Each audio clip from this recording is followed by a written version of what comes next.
In Mexico City, rescuers there continue to push through debris for signs of any life 2 days after that powerful earthquake rocked the city. The president of Mexico said that he has accepted offers of technical assistance now from the U.S., from Spain, Israel, Japan, and other countries. But that quake now has many Californians asking whether the U.S.'s biggest state economy is prepared should the proverbial big one hit. Jane Wells is in Los Angeles for us tonight. The brick facade has just collapsed. It's been decades since California experienced a major earthquake. 1994 in Los Angeles, 1989 in San Francisco.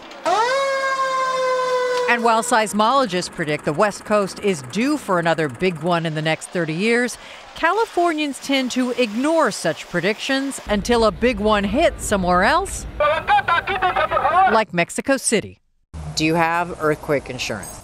Yes, but I just got it. Way too expensive. I can't afford it. I'm thinking of even getting some kind of like system to, store water. It's just, but the buzz is that you need to be prepared, and I want to be prepared.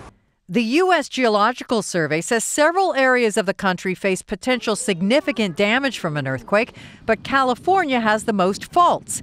Billions have been spent strengthening bridges, and building codes have changed, but veteran seismologist Lucy Jones says it's not enough.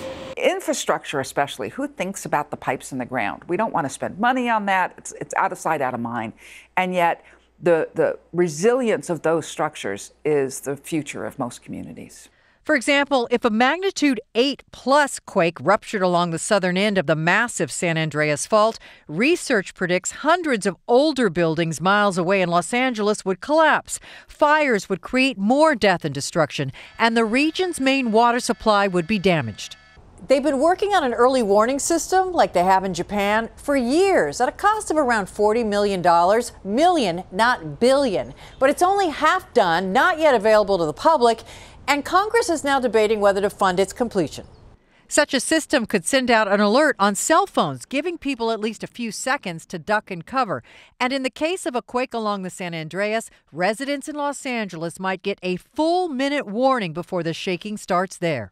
All it takes is money. We've reached the point that earthquakes don't kill too many people, but it's much more of a threat to our pocketbooks at this point than it is to our lives.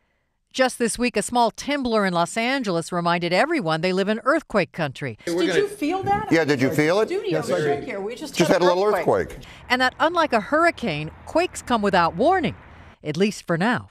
For Nightly Business Report, Jane Wells, Los Angeles.